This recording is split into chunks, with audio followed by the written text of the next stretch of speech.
Hello दोस्तों, आप सभी का ऑल अबाउट सोशियस में स्वागत है। और ये समाज शास्त्र की कॉम्पिटिटिव सीरीज है और इसमें आज हम लोग एक इम्पॉर्टेंट पर्सनालिटी पे डिस्कस करने वाले हैं। जैसा कि आप लोग देख रहे हैं, नाम है इनका मार्गरेट मीड। आप लोगों को एक मीड ही टाइटल से एक और थिंकर का नाम याद आ रहा होगा, G.H. मीड, जिन्होंने प्रतीकात्मक अंतःक्रियावाद या इसे बोलते हैं सिंबॉलिक इंटरैक्शनिज्म, उसका कॉन्सेप्ट इनके द्वारा दिया गया है। तो दोनों में कंफ्यूज होने की ज़रूरत नहीं है। मार्गरेट मीड जो हैं बिल्कुल डिफरेंट थिंकर हैं और इनसे कुछ क्वेश्चन कभी कभी पूछ दिया जाता है, जैसे कि सामोआ पे इनका अध्ययन रहा है, तो आखिर में क्या और भी कुछ कंट्रीब्यूशन इनके रहे हैं।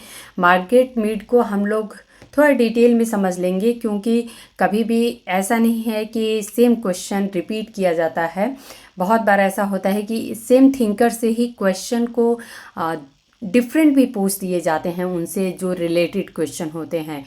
तो हम लोग बहुत ज़्यादा लेंदी तो नहीं करेंगे लेक्चर को, बट एक ईज़िली हम लोग इनको जस्ट समझ लें, एक ये कहेंगे कि ब्रीफ डिस्कशन कर लेंगे इनके बारे में। और जहाँ तक लेक्चर की बात है, तो ये हिंदी और इंग्लिश दोनों लैंग्वेज में अवेलेबल है। तो मैं डिस्कस जो करूँगी वो हिंदी में ही करूँगी। बाकी कंटेंट आप लोगों को अवेलेबल है, मैं यहाँ पे मेंशन की हुई हूँ। तो आप लोग चाहिए तो पॉज करके और फिर आप लोग उसको रीड कर लीजिएगा, समझ लीजिएगा। क्योंकि आज जो मैं सोची थी कि थिंकर जो मार्गरेट मीड हैं, इनके बारे में बहुत ज़्यादा तो कंटेंट हमें नहीं मिलेगा, बट मुझे करते करते कम से कम फिर भी 36 पेजेस बन गए। और इसके लिए मैं ये चाहूँगी कि लेक्चर बहुत ज़्यादा लेंदी ना हो और इसको हम लोग जितनी कंपाइल करके ये कहें कि जितना ब्रीफ में इसको हम लोग डिस्कस कर लें, वो ज़्यादा अच्छा रहेगा।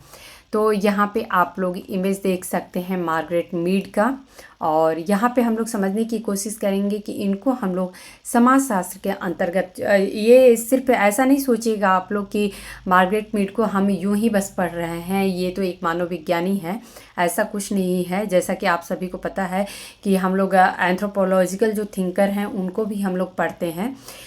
ये इग्नू के जो कंटेंट हैं सोशियोलॉजी के, उसमें भी मार्गरेट मीड के बारे में पढ़ाया जाता है, इसलिए ये एक इम्पॉर्टेंट थिंकर हैं। चलिए हम लोग प्रारंभ करते हैं। मार्गरेट मीड, इनका जीवन काल जो रहा है 16 दिसंबर 1901 से 15 नवंबर 1978 तक, एक अमेरिकी सांस्कृतिक मानवविज्ञानी, लेखिका और वक्ता थी, जो 1960 और 70 के दशक के दौरान अक्सर मास मीडिया में दिखाई देती थीं। उन्होंने कोलंबिया विश्वविद्यालय के बर्नार्ड कॉलेज से स्नातक की डिग्री और कोलंबिया से एमए और पीएचडी की डिग्री हासिल की। मीड ने 1975 में American association for the advancement of science के अध्यक्ष के रूप में कार्य किया। मीड आधुनिक अमेरिकी और पश्चिमी संस्कृति में नृविज्ञान के संचारक थे और एक अकादमिक के रूप में अक्सर विवादास्पद थे। दक्षिण प्रशांत यहाँ पे थी होना चाहिए, ना कि थे होना चाहिए। ओके, दक्षिण प्रशांत और दक्षिण पूर्वी एशियाई पारंपरिक संस्कृतियों में सेक्स के प्रति दृष्टिकोण का विवरण देने वाली उनकी रिपोर्टों ने 1960 के दशक में यौन क्रांति को प्रभावित किया।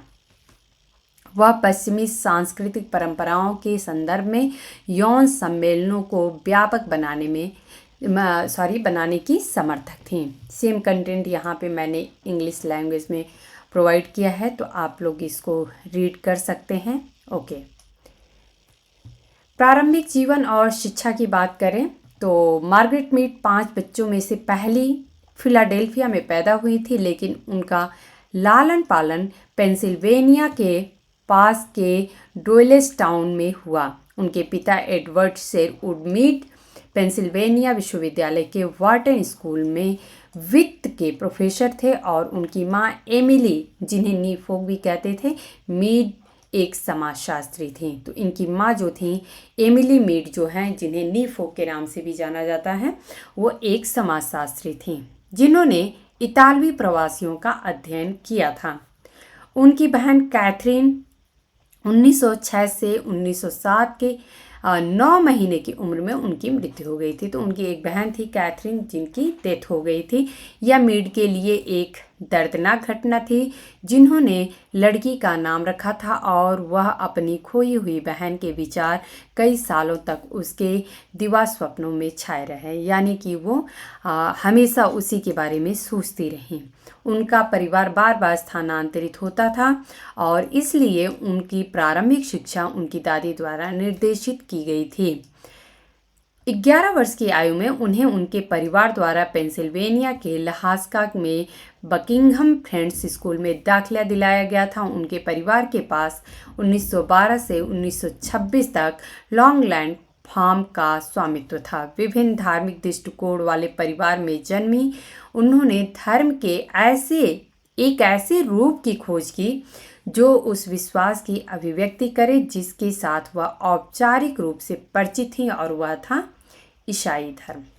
ऐसा करने में उन्होंने एपिस्कोपल चर्च के अनुष्ठानों को उस धर्म की अभिव्यक्ति के अनुकूल पाया जिसकी वह तलाश कर रही थी। मीड ने एक वर्ष 1919 में डेपाव विश्वविद्यालय में अध्ययन किया, फिर बर्नार्ड कॉलेज में स्थानांतरित हो गई। मीड ने 1923 में बर्नार्ड से स्नातक की डिग्री प्राप्त की। कोलंबिया विश्वविद्यालय में प्रोफेसर जो फ्रांज बोआस हैं और रूथ बेनेडिक्ट के साथ अध्ययन करना शुरू किया। तो दोनों नाम आप लोग भली भांति परिचित हैं, इन दोनों थिंकर से, फ्रांज बोआस और रूथ बेनेडिक्ट।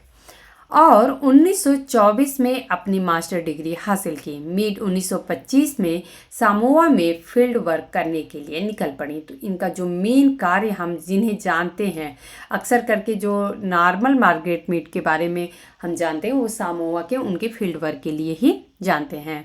1926 में वह न्यूयॉर्क शहर में के American museum of natural history के सहायक क्यूरेटर के रूप में शामिल हुई। उन्होंने 1929 में कोलंबिया विश्वविद्यालय से पीएचडी प्राप्त की। यहाँ पे आप लोगों को इंग्लिश में कंटेंट है, आप लोग पॉज करके और इसे रीड कर सकते हैं। ओके, करियर और बाद का जीवन हम लोग इनका समझ लेते हैं। मैं आप लोगों को बार बार कहती हूँ कि अगर किसी थिंकर को या किसी व्यक्ति को समझना है तो उसकी व्यक्तित्व को, या ये कहें कि उनका अपना जीवन शैली कैसा रहा है, उसको समझना बहुत ज़्यादा ज़रूरी होता है, क्योंकि उनके जीवन में जिस प्रकार से घटनाएं घटी रहती हैं उनका जीवन पर्यंत उनके जीवन पर प्रभाव दिखाई देता है। करियर और बाद का जीवन में 1968 के द्वितीय विश्व युद्ध के दौरान मीड राष्ट्रीय अनुसंधान परिषद की खाद्य आदतों की समिति की कार्यकारी सचिव थी। वह 1946 से 1969 तक American museum of natural history में निवंश विज्ञान की क्यूरेटर थी। उन्होंने 1948 में American academy of arts and sciences का फेलो चुना गया इनको। 1975 में United states national academy of sciences और 1977 में अमेरिकन फिलोसॉफिकल सोसाइटी का उन्हें फेलो चुना गया था। ओके, उन्होंने द न्यू स्कूल और कोलंबिया विश्वविद्यालय में पढ़ाया, जहां वह 1954 से 1978 तक एक सहायक प्रोफेसर और 1968 से 70 तक फोर्डहैम विश्वविद्यालय के लिंकन सेंटर परिसर में नृविज्ञान की प्रोफेसर और सामाजिक विज्ञान विभाग की अध्यक्ष रहीं। रूथ बेनेडिक्ट के उदाहरण का अनुसरण करते हुए मीड ने अपने शोध को बाल पालन, व्यक्तित्व और संस्कृति की समस्याओं पर केंद्रित किया। तो रूथ बेनेडिक्ट के ही अंडर में इन्होंने मास्टर डिग्री भी किया था। और जैसा कि अक्सर करके जब हम मार्गरेट मीड के बारे में पढ़ते हैं तो आप लोग जब डीपली पढ़ेंगे इनके बारे में तो आप लोगों को पता चलेगा कि रूथ बेनेडिक्ट के साथ इनके काफ़ी गहरे संबंध थे। 1950 में उन्होंने सोसाइटी फॉर अप्लाइड एंथ्रोपोलॉजी के अध्यक्ष के रूप में कार्य किया और 1960 में अमेरिकन एंथ्रोपोलॉजिकल एसोसिएशन के अध्यक्ष के रूप में इन्होंने कार्य किया। 1960 के दशक के मध्य में मीड संचार सिद्धांतकार रूडोल्फ मोडली के साथ मिलकर ग्लिम्प्स इंक नामक एक संगठन की स्थापना की। तो ये आप लोगों के लिए इम्पॉर्टेंट एक फैक्ट हो जाता है कि क्लिप्स इंक जो है ये टर्म या ये ऑर्गेनाइजेशन किस थिंकर से जुड़ा हुआ है, तो ये जो है ये मार्गरेट मीड से जुड़ा हुआ है। रुडोल्फ मॉडली का भी नाम यहाँ पे आता है, जिसका लक्ष्य संस्कृति की किसी भी सदस्य द्वारा समझी जाने वाली एक सार्वभौमिक ग्राफिक प्रतीक भाषा बनाना था, चाहे वह कितनी भी आदिम क्यों न हो। 1960 के दशक में मीड ने न्यूयॉर्क एकेडमी ऑफ साइंसेस के उपाध्यक्ष के रूप में कार्य किया। उन्होंने American association for the advancement of science में विभिन्न पदों पर कार्य किया, विशेष रूप से 1975 में अध्यक्ष और 1976 में निदेशक मंडल की कार्यकारी समिति के अध्यक्ष के रूप में। वह शिक्षा जगत में एक पहचानी जाने वाली हस्ती थी और आमतौर पर एक विशिष्ट केप पहनती थी और एक छड़ी लेकर चलती थी। तो ये इनका जो एक पहनावा था या वेशभूषा था उसके बारे में यहाँ पे बताया गया है। मीड साइबरनेटिक्स पर मैसी सम्मेलनों में एक प्रमुख भागीदार थी और उनकी कार्यवाही के संपादक थे। अमेरिकन सोसाइटी फॉर साइबरनेटिक्स के उद्घाटन सम्मेलन में मीड का संबोधन द्वितीय क्रम साइबरनेटिक्स के विकास में सहायक था।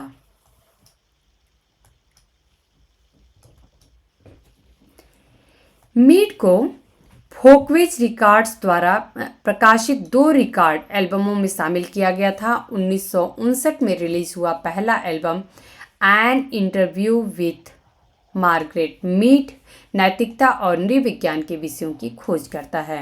1971 में उन्हें प्रमुख महिलाओं की बातचीत के संकलन में शामिल किया गया था। But the women rose volume 2 voice of women in American history. तो ये आप लोगों को यहाँ पे कुछ इम्पॉर्टेंट फैक्ट हैं जो कि याद रखना है। उन्हें सेमियोटिक्स शब्द के बहुवचन का श्रेय दिया जाता है। तो सेमियोटिक्स क्या होता है ये आप सभी को पता है ऑलरेडी, जिसमें हम जो प्रतीकों के माध्यम से समझने की कोशिश करते हैं या स्टडी करते हैं उसको हम सेमियोटिक्स कहते हैं। तो उन्हें जो है अर्थात मार्गरेट मीड को सेमियोटिक्स शब्द के बहुवचन का श्रेय दिया जाता है। उन्होंने 1948 में मीड को न्यूज़ क्रॉनिकल में मलायन आपातकाल में इबान भाड़े के सैनिकों की तैनाती का समर्थन करते हुए उद्धृत किया गया था, जिसमें तर्क दिया गया था कि शिकार का आनंद लेने वाले इबान, जिन्हें डैग भी कहते हैं, का उपयोग करना उन श्वेत सैनिकों को तैनात करने से बुरा नहीं था जिन्हें इनको सिखाया गया था कि हत्या करना गलत था। बाद के जीवन में मीड कई युवा मानव विज्ञानी और समाजशास्त्रियों के लिए एक मार्गदर्शक थी, जिनमें जीन ह्यूस्टन, लेखक Gail Sheehy, John Langston Gwaltney, Roger Sandall, फिल्म निर्माता टिमोथी एस और मानव विज्ञानी सुसान सी स्क्रिम्सा शामिल थे, जिन्हें बाद में सार्वजनिक स्वास्थ्य वितरण को प्रभावित करने वाले सांस्कृतिक कारकों पर उनके शोध के लिए 1985 में मार्गरेट मीड पुरस्कार मिला। तो ये जितने थिंकर्स या राइटर के नाम यहाँ पे दिए गए हैं इन सभी को मार्गरेट मीड पुरस्कार दिया गया है। 1972 में मीड मानव पर्यावरण पर संयुक्त राष्ट्र सम्मेलन में गैर सरकारी संगठनों की ओर से 2 प्रतिवेदकों में से एक थी। 1976 में वह मानव बस्तियों पर संयुक्त राष्ट्र के पहले फोरम UN हैबिटेट में एक प्रमुख प्रतिभागी थी। मीड की मृत्यु 15 नवंबर 1978 को अग्नाशय में कैंसर से हो गई और उन्हें ट्रिनिटी एपिस्कोपल चर्च, ये नाम जो है वो है ट्रिनिटी एपिस्कोपल चर्च कब्रिस्तान, बकिंघम पेंसिल्वेनिया में दफनाया गया। तो ये कुल मिला के इनकी हम लोग एक पर्सनल लाइफ या ये कहें कि इनका अपना कैरियर लाइफ कैसा रहा इसके बारे में, इनके जीवन में जो भी घटनाएं घटी उसके बारे में हम लोगों ने डिस्कस किया। यहाँ पे आप लोग सेम कंटेंट को इंग्लिश में देख सकते हैं, तो यहाँ पे आप लोग पॉज करके चाहिए तो रीड कर लीजिएगा। कुछ टर्मिनोलॉजी जो होती है हिंदी में नहीं समझ में आती है, तो इसलिए मैं इंग्लिश भी मेंशन करती हूँ, तो आप लोग यहाँ पे ज़रूर समझ लिया करिए। ओके, नेक्स्ट पेज का ये कंटेंट है। ओके, इनका वर्क हम लोग देख लेते हैं। तो पहला जो वर्क है ये है समोआ में युवावस्था। मुख्य लेख जो है वो है समोआ में परिपक्वता का आगमन। तो की टर्म के रूप में ही आप लोग समोआ बस याद रखना है। आप लोग समोआ याद रखेंगे तो मार्गरेट मीड अपने आप याद रहेंगी। ओके, मीड के पहले नीव वंश विज्ञान कार्य ने 1926 में मनुआ द्वीप समूह के ताऊ द्वीप पर समोआ लड़कियों और महिलाओं के जीवन का वर्णन किया। पुस्तक में बच्चों की परवरिश और शिक्षा, यौन संबंध, नृत्य, व्यक्तित्व का विकास, संघर्ष और महिलाओं के बुढ़ापे में परिपक्व होने के तरीके का विश्लेषण शामिल है। मीड ने स्पष्ट रूप से समोआ में किशोरावस्था और अमेरिका में किशोरावस्था के बीच अंतर करने की कोशिश की कि आखिर में समोआ में हमें जो टीनेज दिखती है, किशोरावस्था दिखती है, वो कैसी होती है, और जो अमेरिका है यहाँ पे हमें किशोरावस्था कैसा दिखता है। इन दोनों के बीच में इन्होंने डिफ्रेंशिएट किया है, जिसे उन्होंने कठिन, विवश और अजीब बताया। समोआ में आने वाली उम्र की प्रस्तावना में मीड के सलाहकार फ्रेंच बोआस, ये हिंदी में चूंकि ट्रांसलेट किया है तो फ्रांस बोस लिखा है, बट ये फ्रेंच बोआस हैं, ने पुस्तक के महत्व के बारे में लिखा है। इन्होंने क्या कहा है?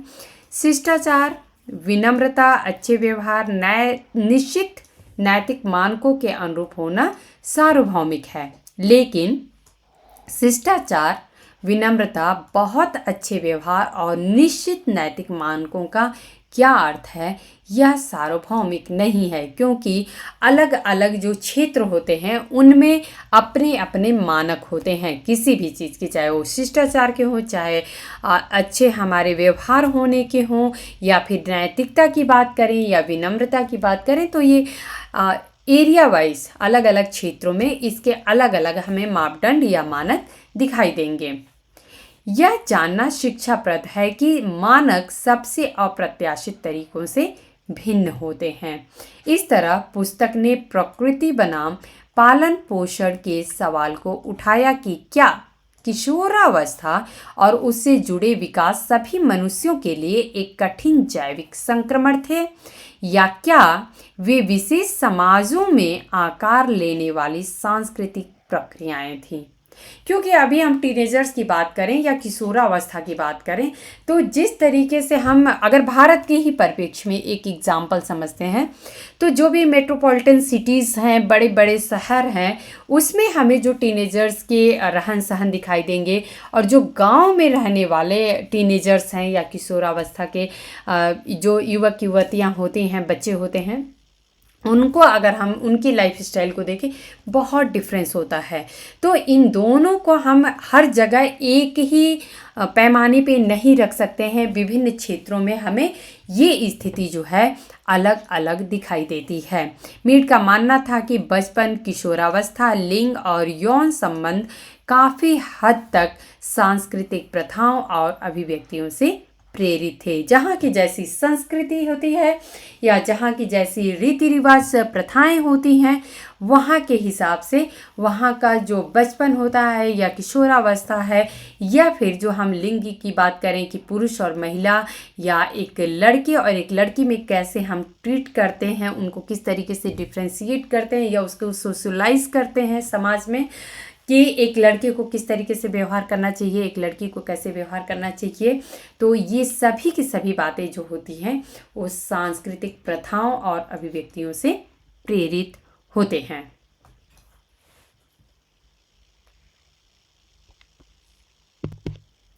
मीड के निष्कर्षों से पता चलता है कि समुदाय 15 या 16 वर्ष की आयु तक लड़के और लड़कियों दोनों को अनदेखा करता है कि अभी लगता है कि हाँ ठीक है, अभी इस उम्र में इतना ज़्यादा इन पे दबाव देने की ज़रूरत नहीं है।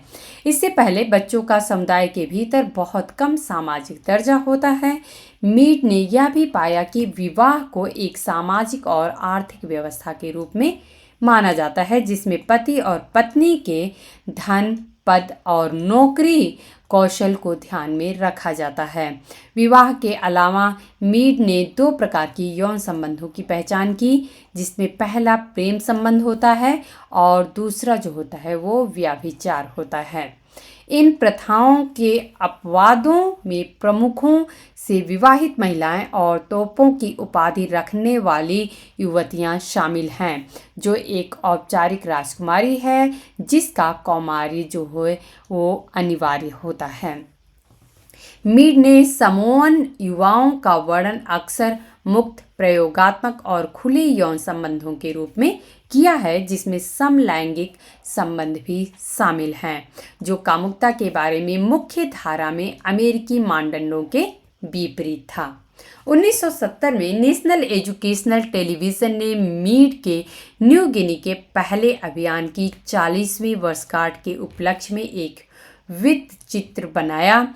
पीरी गांव की अपनी अंतिम यात्रा पर मीड की नज़र से फिल्म जो है वो रिकॉर्ड करती है कि 1928 के बाद से 40 वर्षों में मानव विज्ञानी की भूमिका कैसे बदल गई है।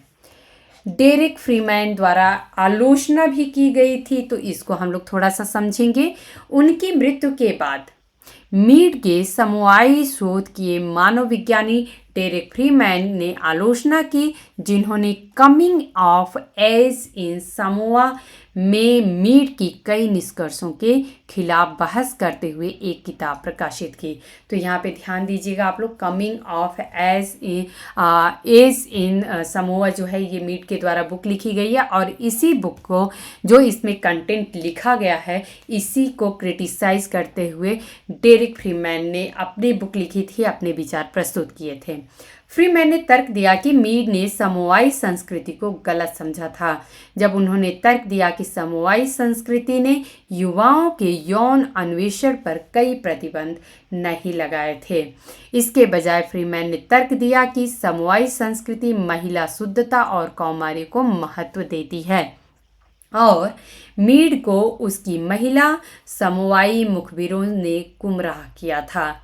फ्रीमैन ने पाया कि समोआई द्वीपवासी, जिन्हें मीड ने ऐसे काल्पनिक शब्दों में चित्रित किया था, बेहद प्रतिस्पर्धी थे और उनमें हत्या और बलात्कार की दर संयुक्त राज्य अमेरिका के लोगों से अधिक थी। इसके अलावा पुरुष बेहद यौन ईर्ष्यालु भी थे। तो ये जो है फ्रीमैन के द्वारा क्रिटिसिज्म किया गया है। फ्रीमैन की अपनी जो पुस्तक है अपने आप में विवादास्पद थी और इसे नृविज्ञान समुदाय से काफ़ी प्रतिक्रिया और कठोर आलोचना का सामना भी करना पड़ा, लेकिन इसे वैज्ञानिकों के समुदायों द्वारा उत्साहपूर्वक प्राप्त किया गया, जो मानते थे कि यौन आचार कमोवेश संस्कृतियों में सार्वभौमिक थे। बाद में 1983 में अमेरिकन एंथ्रोपोलॉजिकल एसोसिएशन में मीड के समर्थकों के एक विशेष सत्र, जिसमें फ्रीमैन को आमंत्रित नहीं किया गया था, ने इसे खराब तरीके से लिखा गया, अवैज्ञानिक, गैर जिम्मेदार और भ्रामक घोषित किया गया। समोआई संस्कृति का अध्ययन करने वाले कुछ नृविज्ञानियों ने फ्रीमैन के निष्कर्षों के पक्ष में भी तर्क दिया और मीड के निष्कर्षों का खंडन किया, लेकिन अन्य ने तर्क दिया कि फ्रीमैन का काम मीड के काम को अमान्य नहीं करता है। इनकी अपनी विचारधारा है, इनकी अपनी समझ है, इन्होंने अपने नज़रिए से जो समोआ जो वहाँ का टाइप्स था उसको उन्होंने देखा, और जो मीड जो थी वो अपने नज़रिए से उसको देख रही थी। तो उनकी बात गलत नहीं है, यह मान सकते हैं, लेकिन मीड के काम को भी अमान्य नहीं कर सकते हैं।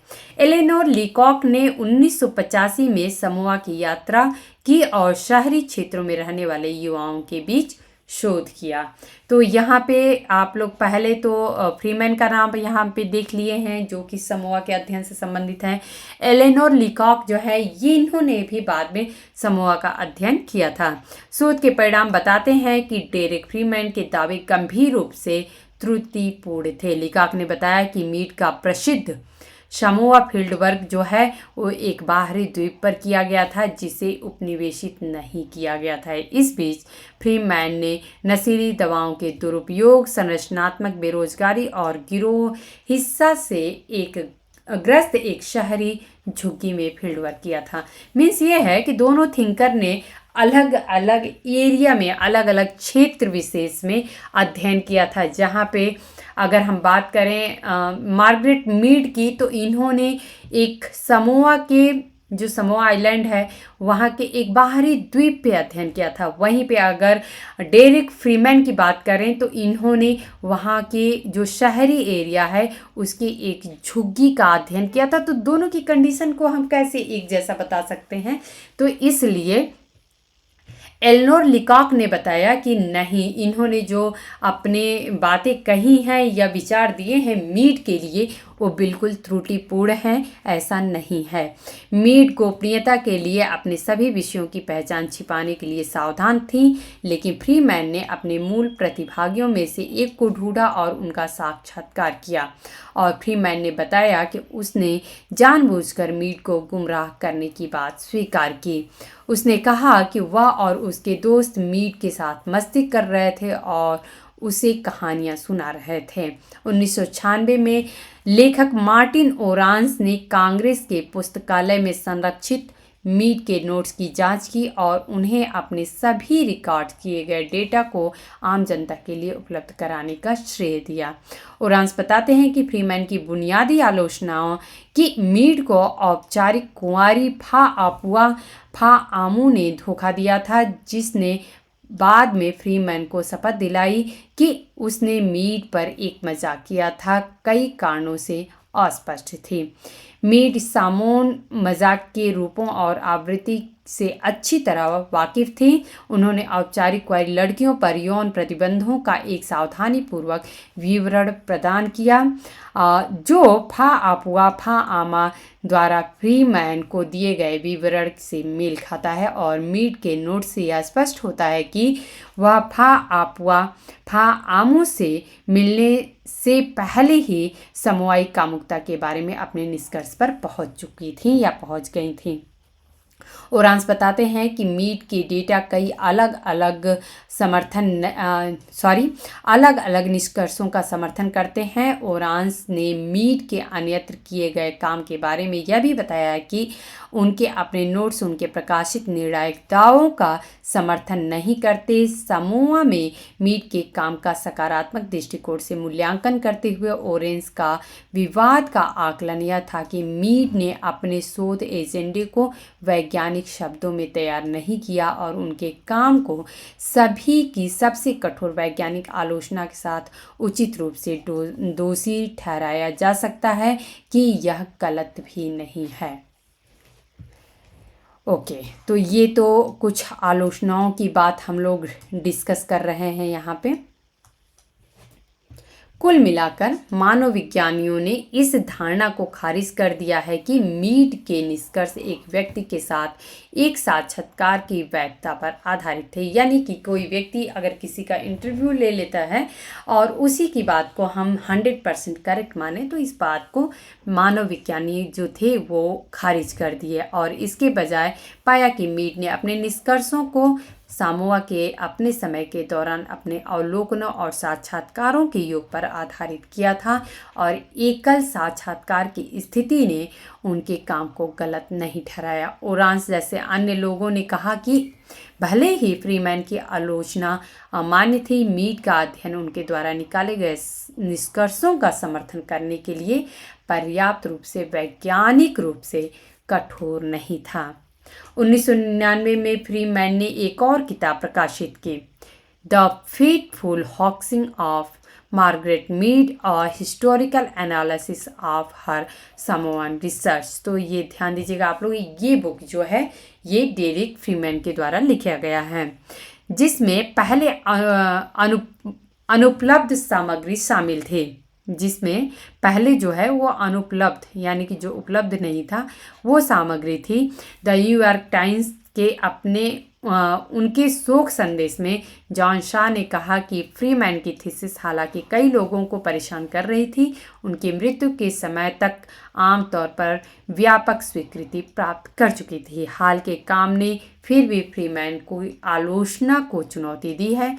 फ्रीमैन की अक्सर आलोचना यह होती है कि उन्होंने नियमित रूप से मीड के शोध और विचारों को गलत तरीके से प्रस्तुत किया।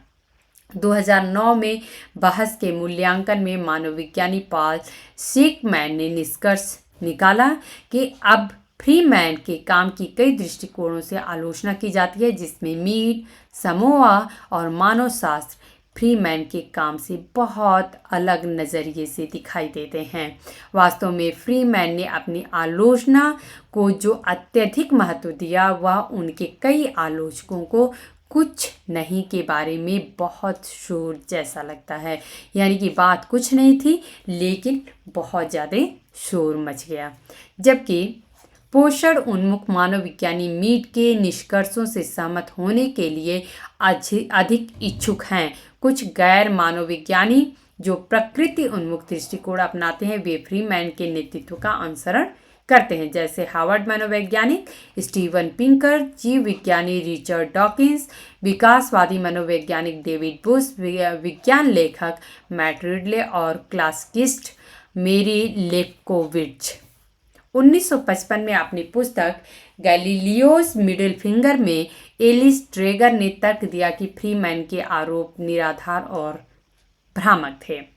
2009 में यूनिवर्सिटी ऑफ विस्कॉन्सिन प्रेस द्वारा प्रकाशित पॉल शकमैन द्वारा विवाद की विस्तृत व्याख्या इस धारणा का समर्थन करती है कि मीड का शोध अनिवार्य रूप से सही था और निष्कर्ष निकलता है कि फ्रीमैन ने अपने डेटा को मनमाने ढंग से चुना और मीड और समोआ संस्कृति दोनों को गलत तरीके से प्रस्तुत किया।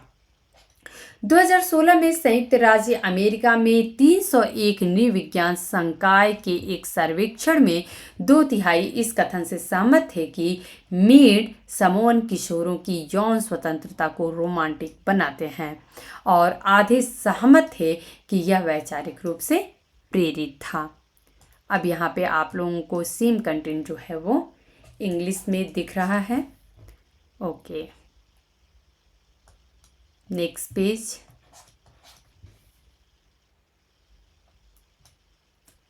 नेक्स्ट ये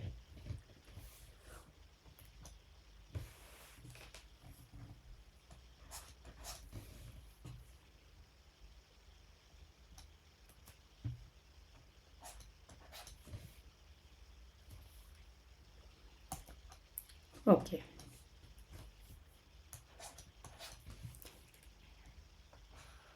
ये आप लोगों को जिनको इंटरेस्ट हुआ, हमारे जो भी साथी हैं इंग्लिश में इस कंटेंट को पढ़ना चाहते हैं तो आप लोग रीड कर लीजिएगा, समझ लीजिएगा। अब हम लोग इनके वेरी वेरी इम्पॉर्टेंट कंटेंट 3 आदिम समाजों में सेक्स और स्वभाव, sex and temperament in 3 primitive societies, इसको हम लोग देखेंगे। 1935 में पब्लिश की गई थी और इसमें आखिर में क्या कुछ मीड के द्वारा कहा गया है।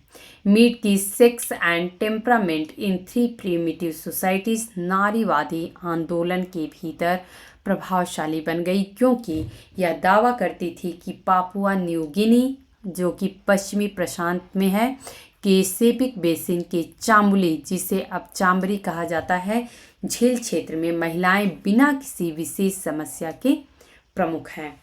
पुरुष प्रभुत्व की कमी ऑस्ट्रेलियाई प्रशासन द्वारा युद्ध को गैर कानूनी घोषित करने का परिणाम हो सकती है।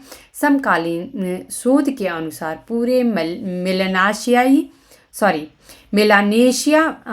मेलानेशिया है, ये आप लोग सही कर लीजिएगा, में पुरुष प्रमुख है। अन्य लोगों ने तर्क दिया कि मेलानेशिया में अभी भी बहुत सांस्कृतिक भिन्नता पाई जाती है, विशेष रूप से न्यू गिनी के बड़े द्वीप में। इसके अलावा मानवविज्ञानी अक्सर महिलाओं के बीच राजनीतिक प्रभाव के नेटवर्क के महत्व को नज़रअंदाज करते हैं। मीड ने कहा कि सेपिक में भी अरापेस लोग शांतिवादी थे। इस पे इन्होंने बुक भी लिखा है। तो ये अरापेस जो है ये एक ही टर्म है, अभी हम लोग आगे डिस्कस करेंगे तो आप लोग ज़रूर याद रखिएगा। लेकिन उन्होंने कहा कि वे कभी कभी युद्ध में शामिल होते थे। अरापेस के बीच बगीचों के भूखंडों के बंटवारे, बच्चों के पालन पोषण में समानतावादी जोर और रिश्तेदारों के बीच मुख्य रूप से शांतिपूर्ण संबंधों के लिए उनके दस्तावेजीकरण के बारे में उनके अवलोकन जो है वो बड़े आदमी के प्रभुत्व के प्रदर्शनों से बहुत अलग है, जो अधिक स्तरीकृत न्यू गिनी संस्कृतियों में दर्ज किए गए थे। जैसे कि एंड्रयू स्टैटसन द्वारा कहा गया है, वे अलग सांस्कृतिक पैटर्न हैं। संक्षेप में यदि बात करें तो उनके तुलनात्मक अध्ययन से विपरीत लिंग भूमिकाओं की पूरी श्रृंखला जो है वो सामने आई। अरापेस में पुरुष और महिला दोनों स्वभाव से शांतिपूर्ण थे और न तो पुरुष और न ही महिला युद्ध करते थे। तो ये कुछ पॉइंट्स जो है इन्होंने देखा, इस बुक के अंतर्गत इन्होंने मेंशन किया है। मुडुंग मोर के बीच विपरीत सत्य था, पुरुष और महिला दोनों स्वभाव से लड़ाकू थे। तो यहाँ पे अरापेस की स्थिति कुछ और दिखती है, मुडुंग मोर की स्थिति कुछ और दिखती है। और चाम्बुली जो है ये दोनों से अलग था। पुरुष सजते संवरते थे और अपना समय खुद को सजाने में बिताते थे, जबकि महिलाएं काम करती थीं और व्यावहारिक होती थीं।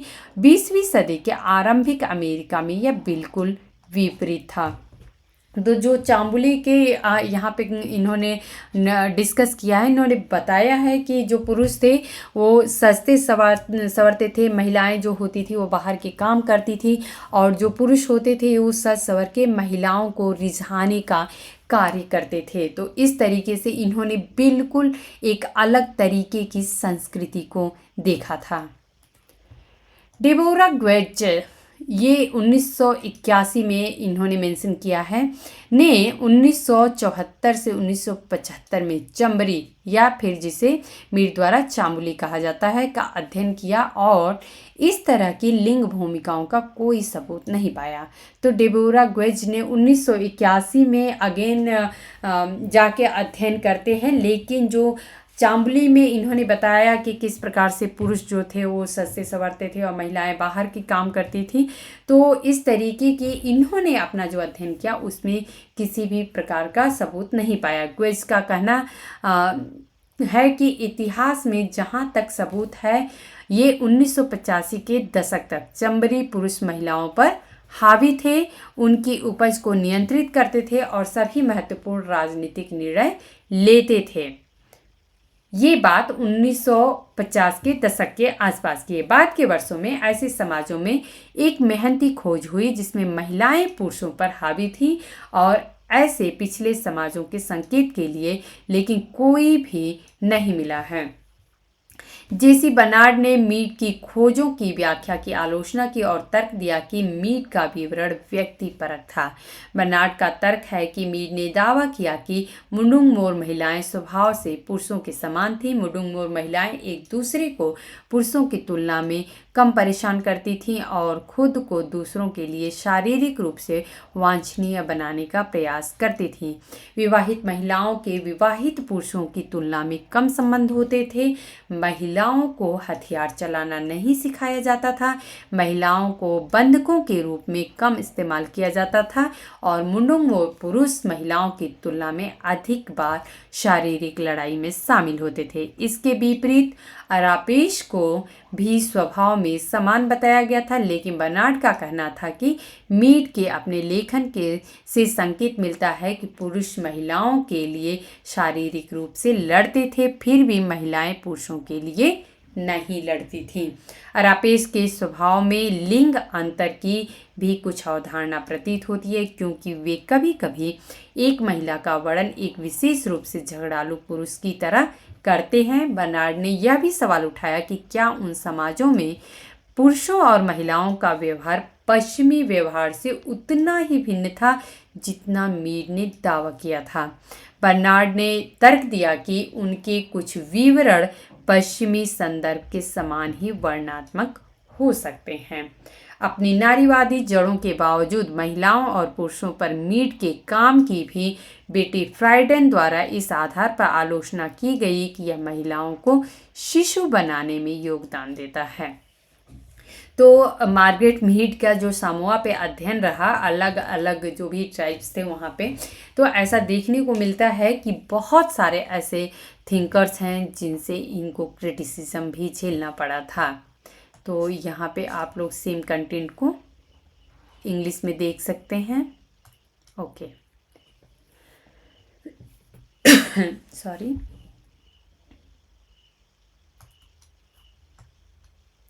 ओके, अन्य शोध क्षेत्र हम लोग देख लेते हैं। 1926 में नस्ल और बुद्धिमत्ता के बारे में बहुत बहस हुई। मीड को लगा कि बुद्धिमत्ता में नस्लीय श्रेष्ठता के तर्कों का समर्थन करने वाले प्रयोगात्मक मनोविज्ञान अनुसंधान में शामिल पद्धतियां जो हैं वो काफ़ी हद तक त्रुटिपूर्ण थी। यानी कि बुद्धिमत्ता जो है वो ज़्यादा हावी था नस्लीय श्रेष्ठता पर। नस्लीय परीक्षण की पद्धति समाजशास्त्र के लिए इसका महत्व में मीड ने प्रस्ताव दिया कि ये आप लोगों को हेडिंग दिख रही है, नस्लीय परीक्षण की पद्धति समाजशास्त्र के लिए इसका महत्व।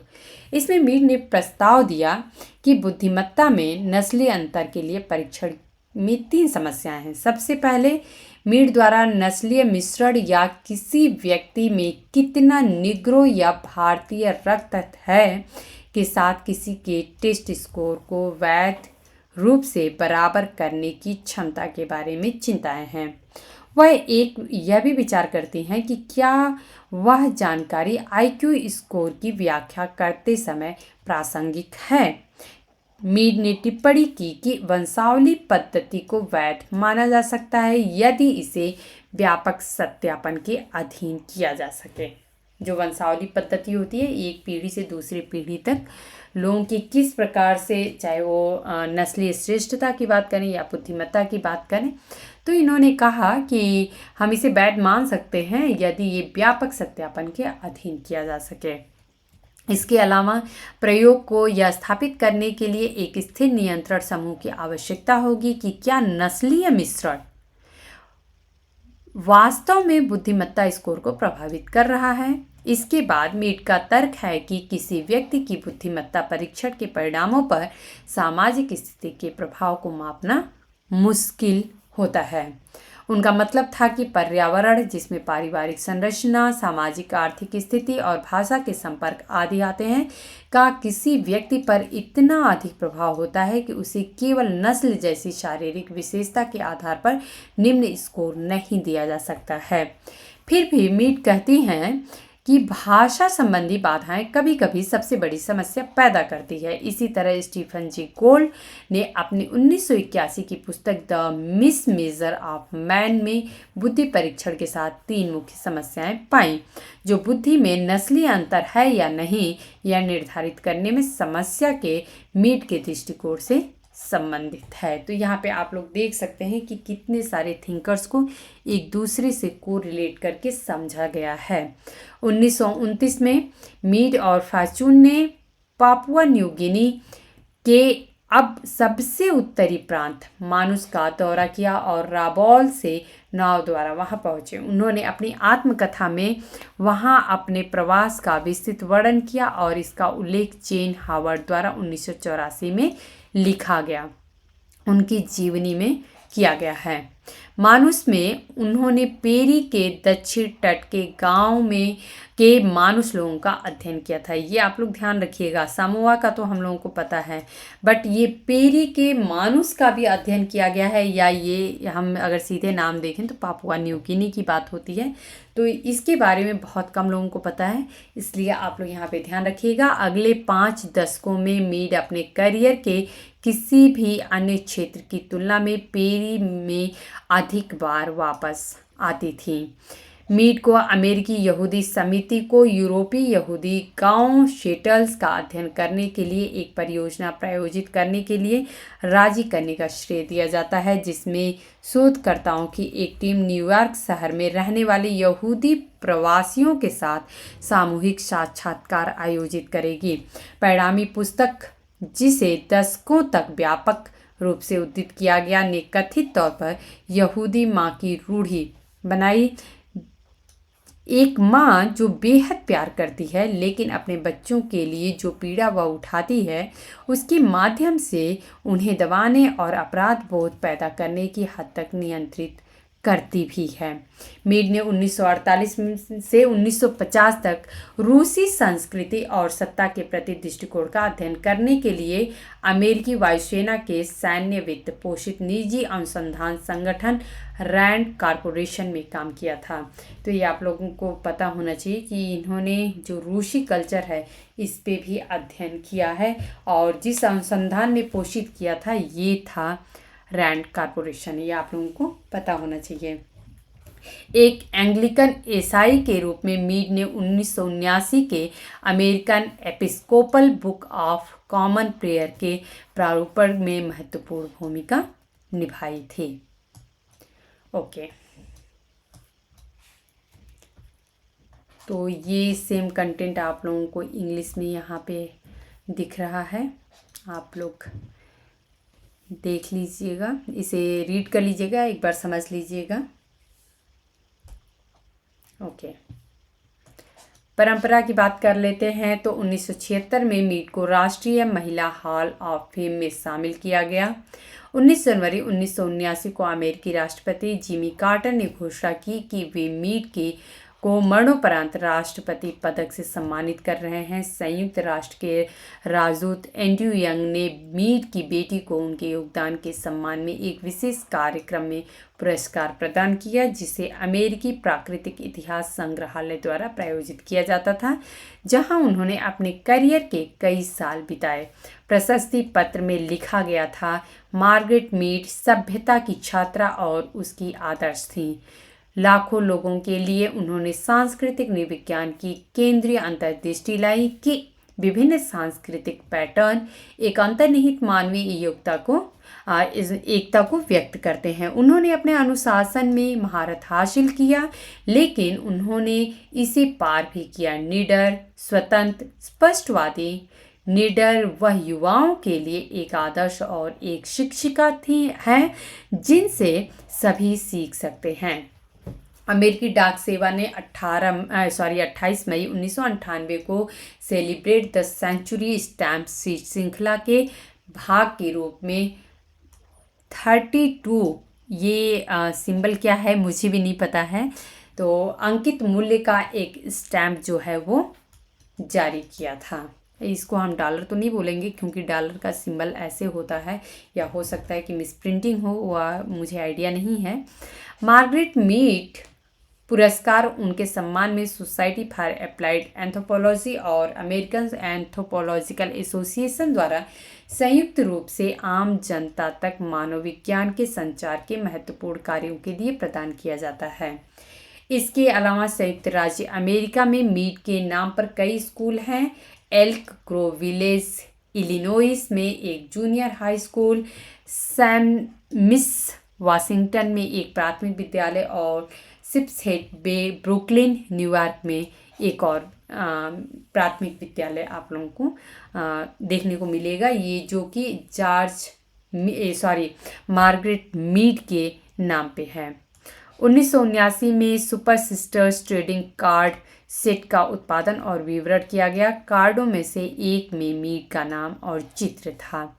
लिली किंग द्वारा 2014 का उपन्यास यूफोरिया द्वितीय विश्व युद्ध से पहले न्यू गिनी में साथी मानवविज्ञानी रियो फॉर्चून और ग्रेगरी बेटसन के साथ मीड के प्रेम वैवाहिक संबंधों का एक काल्पनिक वृत्तांत है। ओके, तो ये है लेगेसी। यहाँ पे आप लोग परंपरा जो अभी हम लोग डिस्कस किए, तो सेम कंटेंट आप लोगों को यहाँ पे इंग्लिश में दिख रहा है। ओके, अब हम लोग इनके द्वारा जो बुक्स लिखे गए हैं उसको हम लोग डिस्कस कर लेंगे। तो as a sole author means इन्होंने जो बुक लिखी है, तो पहली बुक आप लोग यहाँ पे देख सकते हैं, वेरी वेरी इंपॉर्टेंट बुक है, coming of age in Samoa, growing up in New Guinea तो न्यू गिनी में ये growing up in New Guinea 1930 में आता है ये। The changing culture of an Indian tribe 1932, very very important book. Sex and temperament in three primitive societies, very very important book है ये, तो ये आप लोग ध्यान रखिएगा। And keep your powder dry and anthropological looks at America 1942। सारी किताबें इनकी जो इन्होंने खुद लिखी है वो बहुत ही ज़्यादा इम्पॉर्टेंट है। आप लोग सिर्फ coming of age in Samoa अगर पता हो तो आप लोग ध्यान रखिएगा कि ये उससे अदर देन ये सारी किताबें जो हैं ये भी आप लोगों को पता होनी चाहिए। Okay, male and female 1949, new life for old, cultural transformation in Manus, तो ये 1928 से 1953 का स्टडी है, 1956 में पब्लिश हुआ है। ओके, पीपल एंड प्लेसेस, ये 1959 में, a book for young readers के लिए है। Continuities in cultural evolution 1964, culture and commitment 1970, the mountain Arapesh stream of events in Alitoa, तो ये 1978 में 71 में ये बुक पब्लिश हुई थी। ओके, वेरी वेरी इंपॉर्टेंट एक बुक जो आप लोगों को यहाँ पे देखने को मिल रही है वो है blackberry winter, my earlier years, ये 1972 में, और ये इनकी ऑटोबायोग्राफी है, तो ये आप लोगों को ज़रूर पता होना चाहिए। कुछ और भी थिंकर्स के साथ इन्होंने मिल के बुक लिखे हैं, उसको हम लोग देखेंगे। तो बालिनीज कैरेक्टर करके है, a photographic analysis with Gregory Bateson के साथ इन्होंने लिखा था। Okay, Soviet attitudes toward authority 1951, cultural pattern and technical change जो है ये एज ए एडिटर इस पे काम की थी। Primitive heritage and anthropological anthology edited by Nicolas Calas, तो ये जो है 1953 में। एन एंथ्रोपोलॉजिस्ट एट वर्क, ये इसकी एज ए एडिटर रही, और ये आप लोग देख सकते हैं 1959 में फिर रिप्रिंट हुआ 1966 में, और ये जो है वो रूथ बेनेडिक्ट ने जो लिखे हैं उसी का एक वॉल्यूम है, an anthropologist at work. Next book हम लोग देखेंगे, ये है the study of culture at a distance, edited with Rhoda Metraux, ये 1953 में, तो ये भी एक इम्पॉर्टेंट बुक है, the study of culture at a distance, themes in French culture, ये भी रोधा मैट्रॉक्स के साथ 1954 में लिखा गया है।